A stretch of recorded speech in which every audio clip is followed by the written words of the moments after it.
एक रोशन और धूप भरी दोपहर को नन्ही एलिस अपनी बड़ी बहन के साथ दरिया के किनारे बैठी थी। वो अपनी बहन की किताब से अलिफाख्ता गई थी क्योंकि इसमें ना तस्वीरें थीं और ना ही मुकालमे। अचानक एलिस ने एक सफ़ेद खरगोश को देखा जो हैरत अंगेज तौर पर वास्कट पहने हुए था और हाथ में एक जेब घड़ी पकड़े हुए खुद से बड़बड़ा रहा था कि वो देर कर रहा है। तजस्सुस के बाइस एलिस फौरन इसके पीछे दौड़ी और देखा कि वो एक बड़े बिल में गायब हो गया।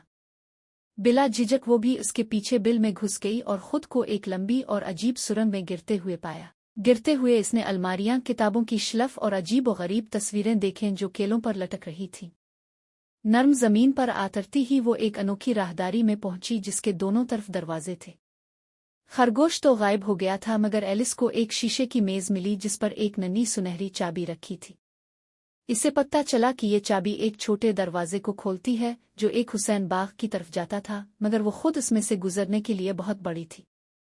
मेज पर इसे एक बोतल मिली जिस पर लिखा था, मुझे पियो।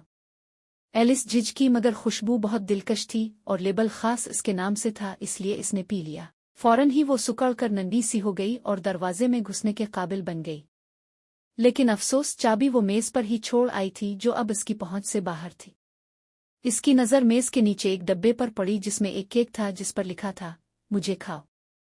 एक नवाला लेते ही वो बहुत बड़ी हो गई, यहाँ तक कि कमरा भर गया। पीने और खाने के मुख्तलिफ इम्तिजाज आजमाने के बाद वो आखिरकार दुरुस्त कद में आ गई और बाग में दाखिल हो सकी।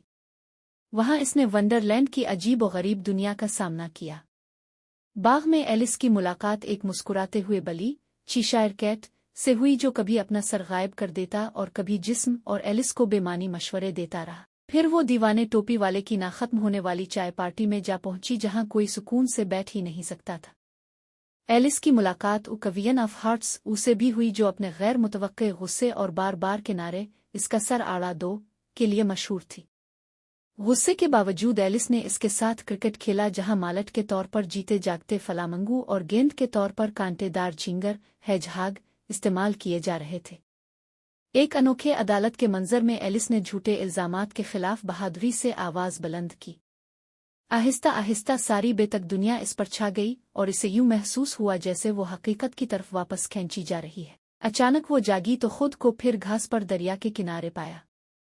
एलिस ने महसूस किया कि वंडरलैंड का इसका ये सफर दरअसल एक अजीब ख्वाब से ज्यादा कुछ नहीं था।